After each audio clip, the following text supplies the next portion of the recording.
La CDMR investit exclusivement dans les métaux rares. C'est la dynamique de prix de ces métaux qui les rend particulièrement intéressants en termes de potentiel.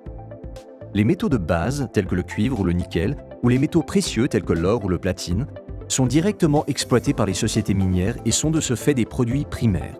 Voici la quantité de chaque métal produite par an. À l'opposé, les métaux rares, tels que le tellure, le cobalt ou encore le ruthénium, sont majoritairement ou exclusivement des sous-produits de la production de métaux primaires. Le cobalt, utilisé principalement dans les batteries de voitures électriques, est un sous-produit du cuivre et du nickel. C'est un métal qui a un niveau de production annuel relativement élevé pour un métal rare, environ 110 000 tonnes par an.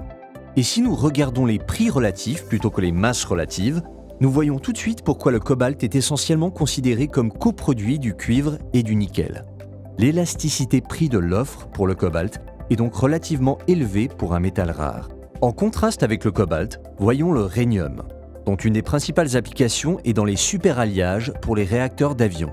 Il s'agit d'un sous-produit du molybdène, qui est lui-même majoritairement un sous-produit du cuivre. Un accroissement de la demande de rhénium, dont seule une cinquantaine de tonnes est produite par an, ne peut pas influer sur le niveau de production du cuivre. Le rhénium est donc un métal ayant une faible élasticité prix de l'offre. Le fait que les métaux de notre univers d'investissement soient des sous-produits, en conjonction avec l'évolution rapide des besoins industriels, peut donner lieu à des pénuries sévères et à des variations rapides des cours de marché.